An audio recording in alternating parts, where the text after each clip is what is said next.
Alors, à présent, on va commencer le grand débat sur la question des pathologies neurologiques évolutives entre maladie et handicap. Et je vais à présent me dédoubler pour devenir l'animateur et je vais passer de ce côté de la scène. Je vous remercie beaucoup de votre présence.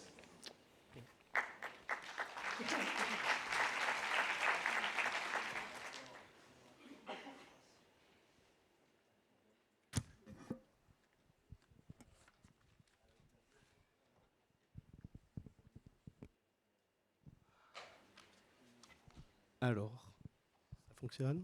Oui. Voilà. Alors, on a la chance d'être en présence de Stéphane Zigart, qui est docteur en philosophie et enseignant à l'Université de Lille et à Sciences Po Lille, qui est membre de l'Espace éthique des Hauts-de-France. Donc, ses travaux portent sur l'épistémologie de la médecine et de la psychiatrie, et l'éthique médicale et les politiques de santé. Et nous sommes également en présence de Robin Michalon, qui est doctorant en histoire des sciences au centre Alexandre Coiré à l'EHESS. Et son travail porte sur l'histoire de la maladie d'Alzheimer et plus particulièrement sur les médicaments et les essais thérapeutiques.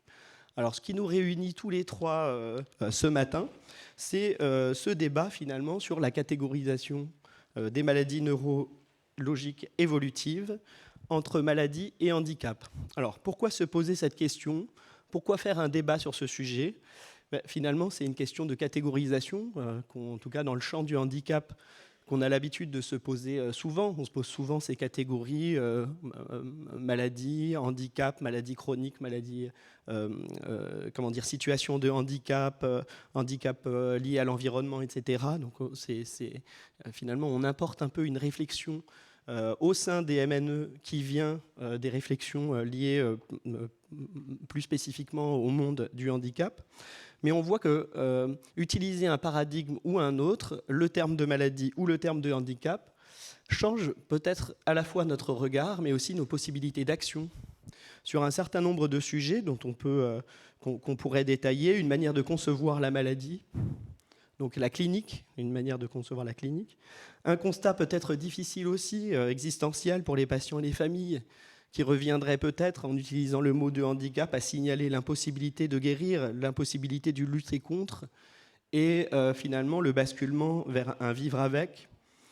Une manière de concevoir les personnes malades comme des personnes en situation de handicap, ce qui engage un regard différent de la société, mais peut-être aussi des politiques publiques différentes autour de l'inclusion, voilà, ce qui est un tournant qu'on connaît depuis plusieurs années avec les dementia friendly, avec les zones Alzheimer friendly, dont on va parler également, je pense. La possibilité d'acquérir de nouveaux droits, donc se dire handicapé, c'est aussi un terme qui engage institutionnellement un certain nombre de droits, un certain nombre d'éléments et même financiers. Et une implication différente, effectivement, dans la société en termes, pour les personnes malades ou les personnes en situation de handicap, en termes d'activité associative ou de place dans l'espace social. Donc, à présent, la première question, je pense, parce qu'on voit qu'il y a beaucoup de dimensions différentes dans cette question. En fait, il y a énormément de sous-questions sous cet enjeu-là de passer d'un paradigme de la maladie à un paradigme du handicap. Je pense que la première question, c'est finalement, qu'est-ce que ça change de passer de la maladie au handicap au niveau institutionnel et même de manière plus large, peut-être. Stéphane Zigart, je vous laisse la parole. Alors, merci. Je crois qu'il y a deux choses à dire qui peuvent également servir d'une sorte d'introduction sur le handicap en particulier et qui permettent de bien montrer la différence entre maladie et handicap. La première, c'est que le handicap, c'est une catégorie fourre-tout qui est, avant d'être une catégorie nosologique, plutôt une catégorie médico-sociale, voire médico-légale. C'est-à-dire qu'il y a des handicaps sensoriels, physiques, mentaux, psychiques, et que d'un point de vue clinique ou même du point de vue du vécu, c'est pas forcément évident de se dire qu'entre un aveugle, un paraplégique et un bipolaire, les problèmes sont les mêmes et les solutions également. Donc il y a un caractère extrêmement global du handicap qu'il faut prendre au sens de dispositif médico-social au sens strict et pas vraiment comme une nosologie. C'est important parce que le handicap rentre en concurrence avec certaines notions de la maladie. Il va mettre par exemple en branle l'idée de performance, l'idée de fonction, vous voyez.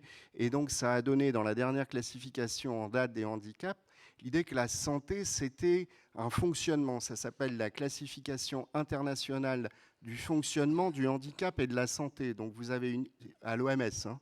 Donc vous avez une identification de la santé, un fonctionnement par l'intermédiaire du handicap qui vient un peu bousculer les repères habituels. Ça, c'est la première chose, je crois, à voir. Ces deux modèles en concurrence potentiellement.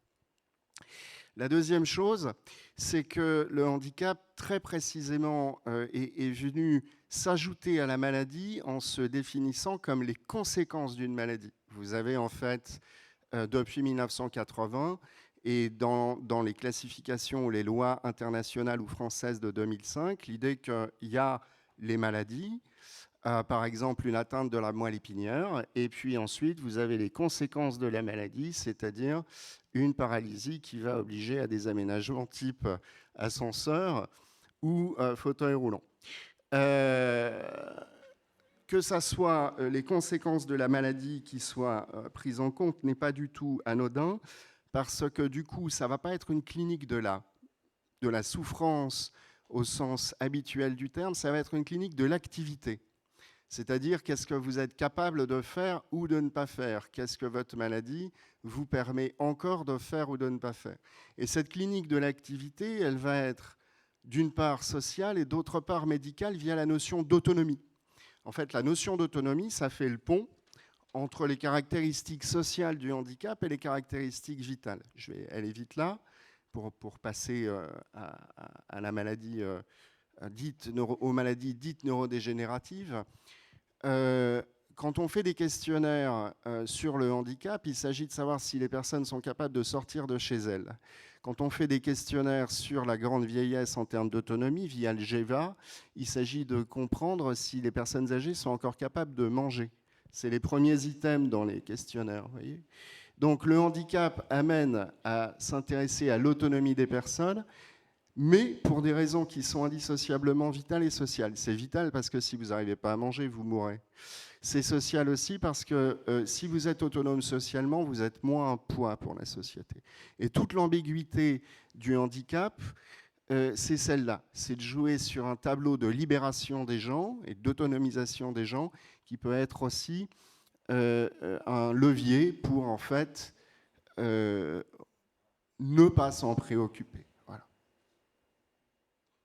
Bon, vous allez voir, il y a beaucoup d'échos dans ce que je vais dire. On n'est pas exactement dans un débat, dans le sens où c'est plutôt deux regards différents sur une même question. Mais vous allez voir, on va retomber sur les questions d'autonomie, nous aussi. Je pense que pour introduire ce débat, pour ma part, ce qui est important, c'est de tracer deux chemins de pensée. Un s'approchant plus de la maladie et l'autre s'approchant plus du handicap, même si c'est des idéotypes, c'est des choses sur lesquelles on peut se baser, mais il y a beaucoup de nuances à ajouter. Si on se et la question que je voudrais poser, c'est avant tout la question des usages, c'est-à-dire à quoi ça sert de parler en termes de maladie, à quoi ça sert de parler en termes de handicap.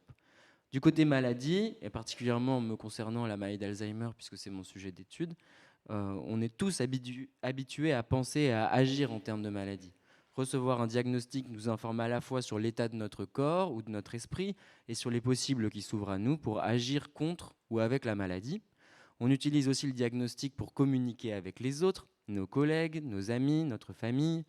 Les catégories de maladies sont aussi extrêmement utiles pour les États. Elles permettent de composer des politiques publiques, notamment de déterminer qui bénéficie d'une aide ou d'une autre, qui va rentrer dans tel parcours de soins ou dans tel autre, ou même quel médicament pour quelle indication peut être mis sur un marché. Donc d'une certaine façon, on est habitué à un usage quotidien des maladies. Il faut aussi ajouter que les maladies ont une utilité fondamentale en termes de catégories, en ce qu'elles permettent aux gens de travailler ensemble. Et elles leur permettent notamment de travailler ensemble dans un continuum qui va des sources biologiques, de l'étiologie, des causes, vers la clinique et la prise en charge. Les maladies sont des mots, des catégories qui nous permettent de faire le pont. Dans le cas de la maladie d'Alzheimer, on fait le pont entre les lésions, les plaques et la protéine tau dans le cerveau, et le syndrome démentiel, qui est la forme clinique classique de la maladie, avec les quelques symptômes comportementaux qui peuvent s'ajouter. Et ce qui permet à des biologistes et à des cliniciens de travailler ensemble, c'est justement qu'ils ont une catégorie commune pour bosser et qui leur permet de travailler sur un cas ensemble, une population, etc. Maintenant, qu'est-ce qui se passe si on se rapproche et surtout de développer des traitements, évidemment, puisque c'est ça généralement le but des études sur les maladies. Qu'est-ce qui se passe si on se rapproche du handicap? Bon, il y a plein de catégories autour de la maladie d'Alzheimer. Celle sur laquelle moi je voudrais m'arrêter, c'est celle de dementia.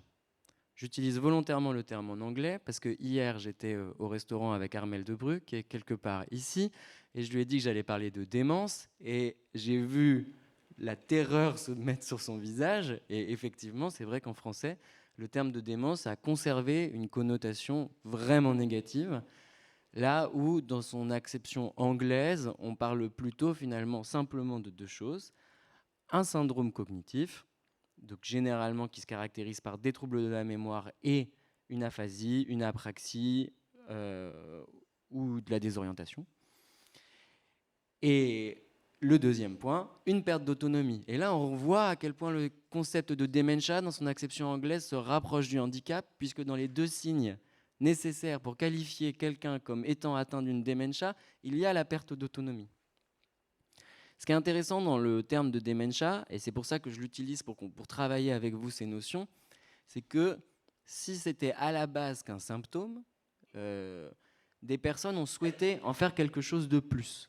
Et ces personnes-là, c'est des personnes extrêmement concernées, puisque c'est des personnes qui sont atteintes de la maladie. À la fin des années 90 et au début des années 2000, se monte à travers différents pays anglo-saxons, Australie, Canada, États-Unis, un collectif qui s'appelle le collectif DASNI, Dementia Advocacy and Support Network, donc un réseau de soutien et de lobbying, d'action politique pour les personnes avec les démences.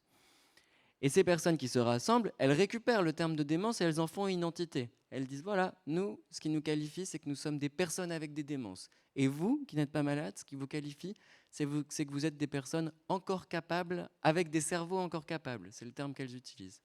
Et ce réseau de personnes malades va agir typiquement dans le genre d'arène dans lequel on est maintenant. Et c'est bien dommage qu'il n'y ait pas de représentants français qui puissent parler à ma place. Mais en attendant, je peux quand même leur transmettre leurs mots. Et alors, qu'est-ce qu'ils en ont fait du terme de démence? Ils ont décidé d'un symptôme d'en faire un monde. Ils ont dit, voilà, nous, on appartient au monde de la démence. Je vous cite Maurice Friedel, qui est un Californien diagnostiqué d'une maladie d'Alzheimer, qui en 2001, devant la Alzheimer's Disease International, explique « Nous, les survivants du trauma qu'est le diagnostic de démence, avons un jour marché dans le monde des personnes encore capables cognitivement. Nous connaissons intimement ces deux mondes. Nous sommes donc dans une position privilégiée pour construire des ponts les reliant. » Qu'est-ce que ça change de penser la démence en termes de monde pour ces personnes? Ça les met au travail, notamment dans la capacité à aménager ce nouveau monde qu'est le monde de la démence, qu'elles habitent et que nous n'habitons pas, et donc pour ce monde pour lequel nous sommes dépendants de ces personnes pour une description de qu'est-ce que c'est que d'y vivre. Et Christine Bryden, qui est un peu une des grandes figures du mouvement de l'advocacy, du mouvement politique activiste des personnes avec des démences, explique ce qu'elle veut en faire de ce monde, et elle dit un monde d'espoir, d'alternatives, de croissance et de possibilités. Et donc c'est à partir de ce programme-là qu'on va pouvoir discuter, je pense, aujourd'hui.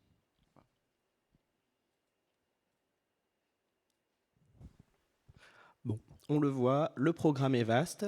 On a parlé effectivement déjà de construction identitaire, on a déjà parlé de politique publique, de manière de concevoir la maladie, donc un peu de la clinique déjà. Donc on voit qu'il y a énormément de pistes de travail, et moi j'aimerais me concentrer sur l'une de ces pistes pour l'instant, parce qu'on voit que l'utilisation des mots ou concevoir la réalité des maladies neuroévolutives d'une manière ou d'une autre engage aussi des actions assez différentes. Stéphane Zingart, vous parliez des questionnaires, donc de la manière d'appréhender ce que c'est que l'autonomie. Robin Michalon, à travers cette question de la construction sociale, de ce que c'est que la maladie, comment on s'inscrit dans l'espace social en tant que personne ayant une maladie neuroévolutive. Et moi, j'aimerais approfondir un petit peu ce sujet des voies d'action, finalement, que ce changement de paradigme ou cet ajout d'un nouveau paradigme, pour parler de la maladie plutôt, c'est plutôt ça d'ailleurs, nous amène à penser. Alors, qu'est-ce que ça change finalement? En quoi ça fait évoluer nos conceptions des politiques publiques envers les personnes qui ont des maladies neuroévolutives, ce changement ou cet ajout d'un nouveau paradigme? Alors, le pont, en fait, entre les maladies dites neuroévolutives et le handicap, c'est effectivement une invention récente en matière de politique publique, puisqu'elle date de 2005 seulement. C'est la notion de handicap psychique qui permet en fait de brouiller les frontières que tout à l'heure, pour ma part, j'avais très durci à des fins aussi de présentation. Le handicap psychique, en fait, est une notion qui a été adoptée en France, en tout cas dans la dernière loi de 2005, mais qui a eu des effets très, très concrets. Ça a été adopté dans la loi, d'abord, pas pour des raisons médicales. C'est-à-dire que le monde de la psychiatrie a plutôt tendance à freiner les quatre fers, avait tendance à freiner les quatre fers quand il s'agissait de transformer les psychoses en handicap, notamment. Donc, autour des années 75, quand vous avez eu les premières lois sur le handicap, vous avez eu une opposition des psychiatres, il y a une cinquantaine d'années maintenant, à faire de la schizophrénie, de la maniaco-dépression, etc., des handicaps. En 2005, le cap est franchi, pas pour des raisons, encore une fois, nosologiques, mais pour des raisons sociales, puisque jusqu'à la loi de 2005, suivant les appréciations cliniques, une personne schizophrène pouvait recevoir des aides ou pas. Or, avec la loi de 2005, si elle atteint un taux de 80% de handicap, et c'est en général le cas, c'est même systématiquement le cas si une schizophrénie est diagnostiquée, à ce moment-là, tout un réseau d'aides, notamment financières via l'allocation adulte handicapé, se met en place. Donc en fait, plus que du soin, c'est l'entrée dans un autre système social et d'assistance sociale qui a apparu avec la notion de handicap psychique. Alors pourquoi est-ce que ça brouille les pistes entre les maladies neurodégénératives et le handicap? Pourquoi est-ce que ça commence à fusionner?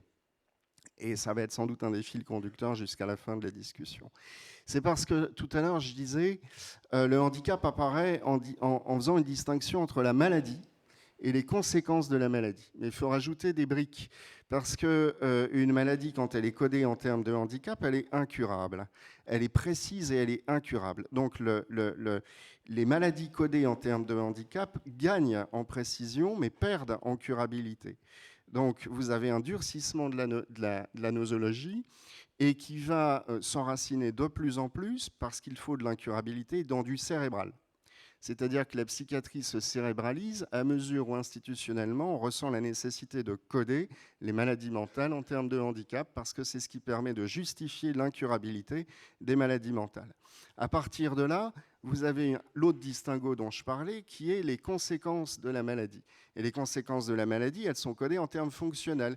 Par exemple, vous avez une bipolarité, vous ne pouvez pas, je dis n'importe quoi, si vous avez une bipolarité, on va considérer que vous allez avoir des difficultés à traverser différentes ambiances au cours de la journée. Donc fonctionnellement parlant, vous aurez besoin, mettons, d'un environnement stable. Donc vous avez un codage extrêmement précis, nosologique et neurologique, vous avez un codage fonctionnel des conséquences de votre maladie. Qu'est-ce qui reste? Il reste quand même quelque chose, il reste la personne, parce que la personne, elle est distinguée de ce fait de sa maladie, parce que sa maladie est très précise, et elle est distinguée des conséquences de sa maladie. Avant, en psychiatrie, quand quelqu'un avait un problème psychiatrique, on considérait que toute la personne était prise dans son problème. Toute la subjectivité d'une personne dite folle était atteinte par la folie. Avec le handicap psychique, vous avez une parcellisation. Vous avez une maladie précise, des conséquences personnelles précises, donc votre personnalité subsiste.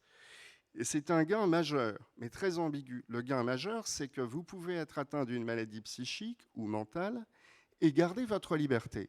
ce qui n'était pas le cas avant. C'est la première chose. Et c'est le cas avec les militants et les approches en matière de maladies neurodégénératives qui sont sur la même ligne. La deuxième chose, donc vous allez avoir les conceptions de la guérison dont on va parler après en termes de réhabilitation, d'independent living, etc. La deuxième chose, c'est qu'institutionnellement, et je m'arrêterai là, vous avez une coupure de plus en plus forte qui est plus qu'ambiguë entre d'un côté les prises en charge hospitalières qui vont soigner les maladies en termes cérébraux et neurologiques et les prises en charge sociales qui vont les traiter en termes d'accompagnement au quotidien. En France, ça se traduit institutionnellement d'une manière très claire. Vous avez d'une part la psychiatrie hospitalière, d'autre part ce qu'on appelle les GEM, les groupes d'entraide mutuelle, qui sont démédicalisés et dotés de moyens beaucoup moins importants. C'est 75 000 € un GM maximum. Il y en a 650 en France. Et c'est 75 000 € à l'année maximum. Et il n'y a pas de médecin. Et l'accompagnement en termes de handicap psychique repose sur ces deux jambes, qui n'ont de jambes que de nom, puisqu'en réalité, il n'y a pas vraiment de connexion institutionnelle entre elles. Voilà, donc je ne sais pas ce que ça donne. En fait, on remarque très vite, dès qu'on se pose la question des rapports entre démence, maladies neuroévolutives, Alzheimer, etc., que dès qu'on arrive aux politiques publiques, la question des catégories devient extrêmement complexe. On est passé du plan maladie Alzheimer et apparentée au plan maladie neurodégénérative.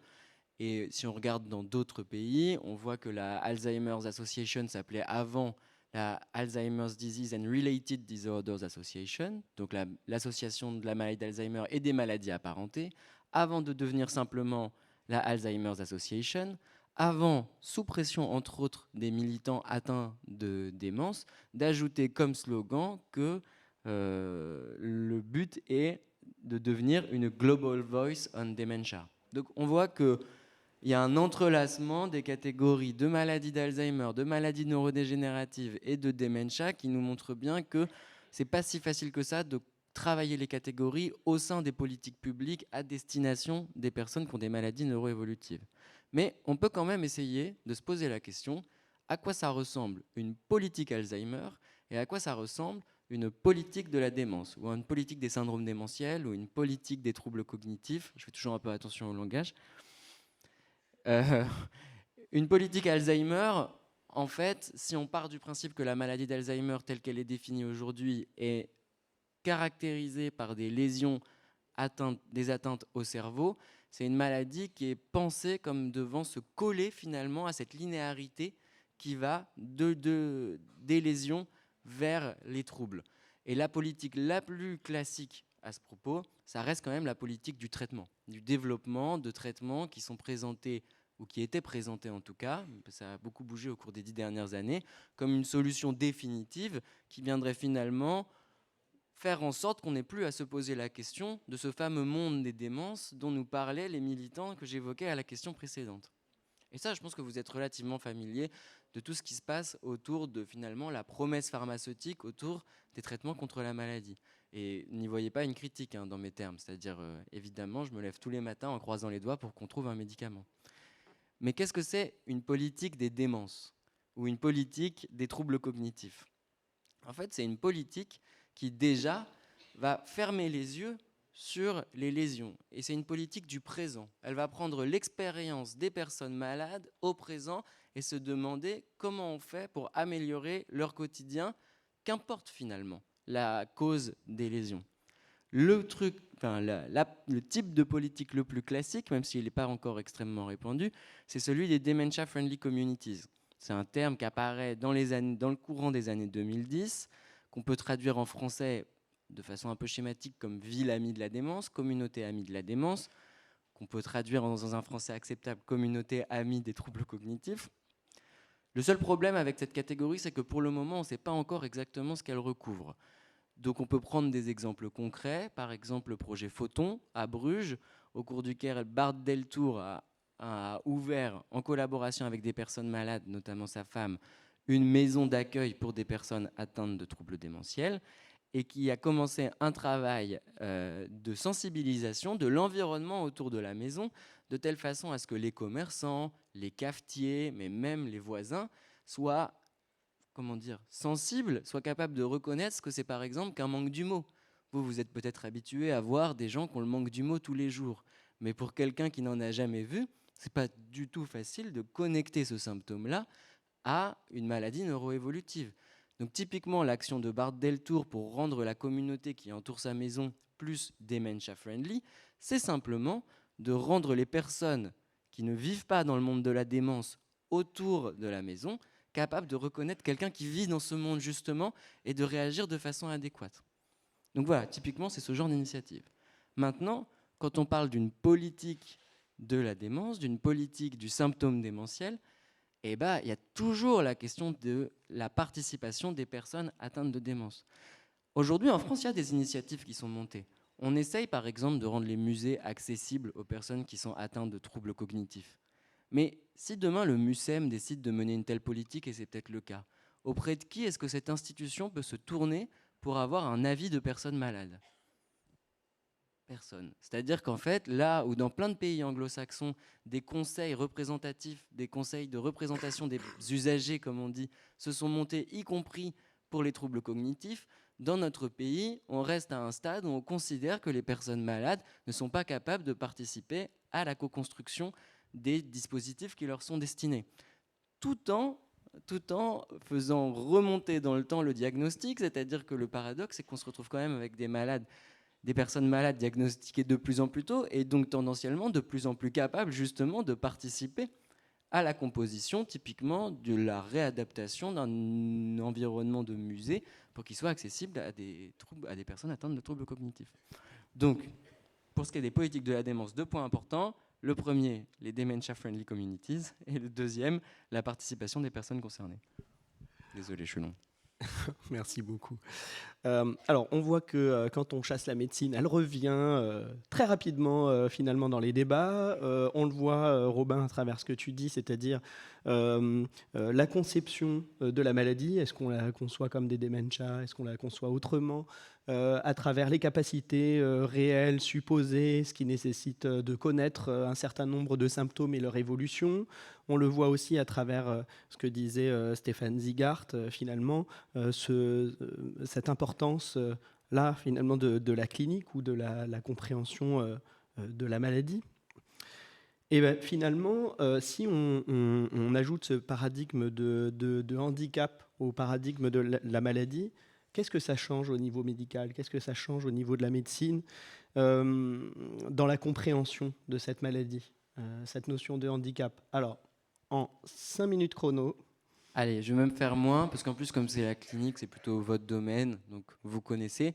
Je vais simplement vous restituer des paroles de personnes malades, toujours du même groupe dont je m'inspire depuis le début pour cette présentation, et qualifier un outil qui est utilisé très couramment en médecine, notamment pour le diagnostic, et dont ces personnes parlent beaucoup. C'est le MMS, cette espèce de mini-test très rapide à exécuter et qui permet assez facilement de distinguer, enfin en tout cas c'est pour ça qu'il a été créé, un trouble issu de lésions organiques, pour utiliser un vieux terme, d'un trouble issu d'un trouble qu'on disait à l'époque fonctionnel. Bon, bref. Les militants qui écrivent dans ce collectif de lutte politique détestent le MMS. Et ils le détestent pour 2 raisons. D'abord, ils ne supportent pas, évidemment, de se faire rappeler tous les 6 mois qu'ils ne sont pas capables de dessiner une horloge. Mais ils le détestent aussi parce qu'ils le trouvent trop simpliste. Et ils disent, c'est comme utiliser un mousquet, vous voyez, ces vieux fusils, comme un sniper. C'est-à-dire, en gros, c'est un outil qu'ils trouvent grossier. Et là, on voit à quel point, des fois, la politique de la démence et la politique de la maladie peuvent rentrer dans des zones d'antagonisme. Parce qu'en fait, le MMS, il est super utile pour les médecins, ou en tout cas pour certains médecins, notamment quand il s'agit d'organiser des essais thérapeutiques. Ce n'est pas un outil dont on peut simplement dire « bon, on s'en débarrasse ». Mais, ceci étant dit, on est obligé d'écouter la parole de ces personnes qui nous disent « moi, je ne veux plus dessiner les horloges, là, ça suffit ». Donc, je n'ai pas de solution à vous proposer, évidemment, mais juste, là, je m'arrêterai simplement sur ce point de questions, de tension sur comment est-ce qu'on intègre cette parole au sujet des technologies que la médecine a créées justement pour aider à la prise en charge de ces personnes. Bon, vous y réfléchirez. Alors, pour rebondir comme un ballon de rugby, en matière de questionnaire, le handicap est extrêmement prolixe. Et la dernière classification en date des handicaps, qui code à la fois donc les problèmes corporels, les problèmes fonctionnels et les problèmes sociaux, fait 150 pages. Ça va très très loin. Bon, donc ça favorise, si vous voulez, a priori une approche biopsychosociale. Donc on se dit, c'est super, on va pouvoir tout coder. Et effectivement, on code le fait d'arroser ses plantes vertes, de pouvoir mettre fin à ses ruptures amoureuses. Et au niveau corporel, c'était le cas de Gilles Deleuze, on code même, vous avez une nomenclature pour les problèmes de pouce d'ongles, parce que si vous avez des problèmes d'ongles, vous avez des problèmes de tactilité. Donc, vous avez un handicap. Tout ça, c'est nomenclaturé avec les codes qui vont avec. Le problème, c'est que vous avez d'une part, mais je ne vais pas y revenir, une segmentation institutionnelle entre les approches hospitalières et les approches, j'allais dire, plus quotidiennes ou plus sociales, ce qui fait que les hospitaliers eux-mêmes perdent une grande part du savoir clinique parce qu'ils n'ont pas l'occasion d'observer, comme c'était le cas avant au quotidien, les malades. C'est corrélé en plus avec un usage des neuroleptiques, en tout cas de seconde génération ou de médicaments de ce type, qui abrasent les symptômes. Il ne s'agit pas du tout de dire que c'était mieux avant. Il s'agit de remarquer qu'aux questions que posaient les asiles et que posent les institutions closes, c'est-à-dire la coupure entre le dehors et le dedans, les réseaux de soins posent une toute autre question, qui est celle de la continuité. Là où toutes les critiques de l'antipsychiatrie portaient sur l'ouverture ou la fermeture des établissements, les critiques actuelles doivent porter sur les rapports qu'entretiennent entre eux les différents acteurs du soin. Et on en parlait hier. Est-ce que les psychiatres discutent avec les psychomotes, qui discutent avec les psychologues, qui discutent avec les intermittents du spectacle qui vont faire les ateliers, ou pas? Et s'ils n'en discutent pas, qu'est-ce que ça a comme impact à la fois pour tous ces intervenants et pour les malades? C'est donc l'institutionnel est vraiment envisagé d'un point de vue clinique et au niveau des conséquences à la fois thérapeutiques et des compétences cliniques des différents intervenants.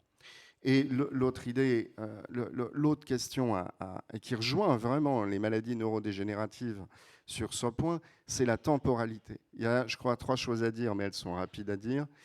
La première chose, c'est que les codages en termes de handicap ont tendance à jouer sur la présence ou l'absence. Vous savez marcher, vous ne savez pas marcher, vous voyez, vous ne savez pas voir, etc. Or, une action, c'est du temps. Et c'est de l'effort. Donc, il est tout à fait possible pour une personne dite handicapée de pouvoir agir exactement comme une personne démente, en réalité, peut faire certaines choses. Elle peut le faire moins vite, elle peut le faire moins souvent, mais elle peut le faire quand même. Donc, comment reprendre en compte la durée, le rythme, la vitesse dans les approches de soins et dans les approches cliniques au profit d'une approche on-off. Parce que les approches on-off, enfin pas au profit, contre les approches on-off. Et de ce point de vue-là, le handicap pose un problème d'usure. On se confronte actuellement au problème des personnes handicapées vieillissantes. Ce qu'il faut voir, c'est que le handicap part du principe que la maladie est fixe. Donc si usure il y a des personnes handicapées et si temporalité il y a à prendre sur le long terme, elle ne vient que de l'extérieur.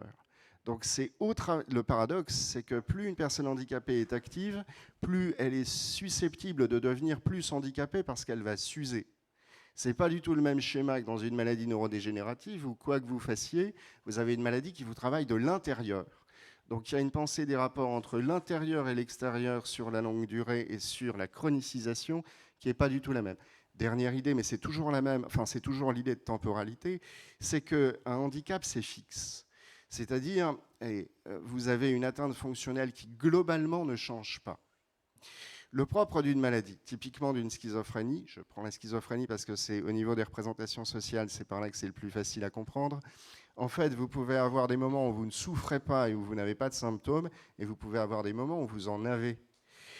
C'est fluctuant au cours de la journée. Donc vous ne pouvez pas penser les traitements en termes d'adaptation fonctionnelle constante.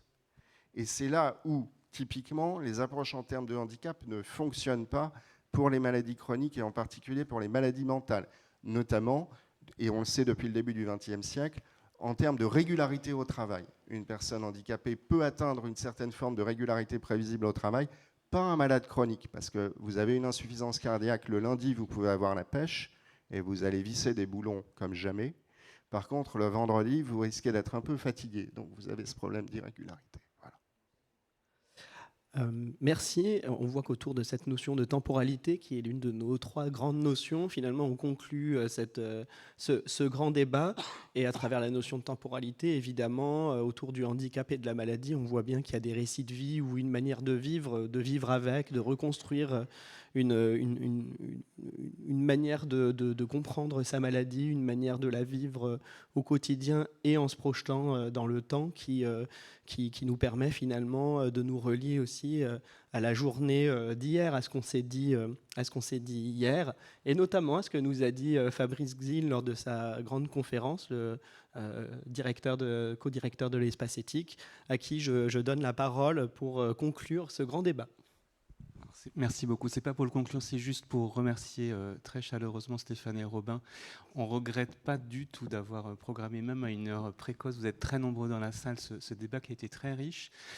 C'est juste sur un point de vue factuel, Robin, il y a eu un moment où on a été tous en France admiratifs de ce qui se faisait à l'étranger, notamment autour de ce qu'on a appelé dementia-friendly communities, avec des villes, des pays qui se mobilisaient pour rendre la société plus accueillante, plus sensibilisée au handicap cognitif.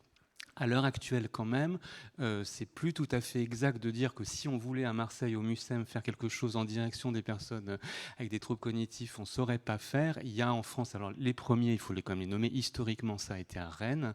Isabelle Dogno était là hier, je ne sais pas si elle est dans la salle, mais elle a inventé...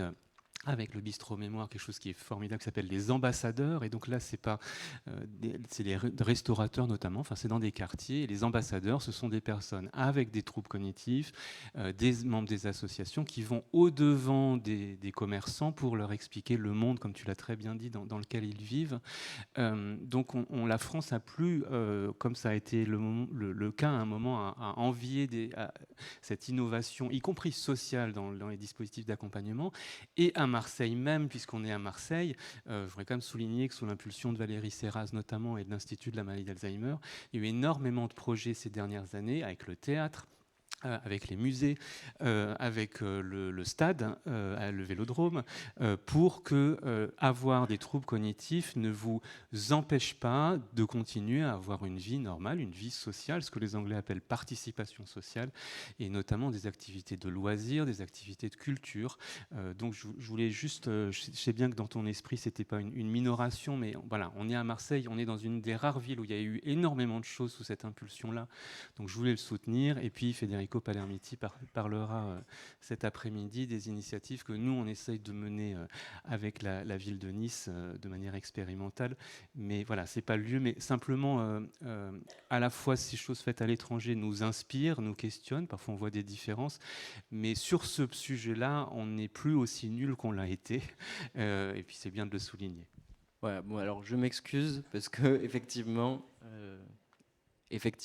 mon biais d'historien fait parfois que je vis avec quelques années de décalage et je ne me tiens pas tout à fait toujours au courant de l'actualité précise des champs que j'étudie, mais vous me voyez absolument ravi qu'à Marseille comme à Rennes, on soit déjà sur le chemin d'une inclusion des personnes atteintes de démence dans la composition des dispositifs à leur destination. Bon, vous le voyez, ce grand débat est finalement devenu un débat qui s'est conclu sur un beau consensus. Et donc, je tiens à le souligner. Merci beaucoup, Robin Michalon, Stéphane Zigart et Fabrice Gzil, d'avoir participé à ce grand débat.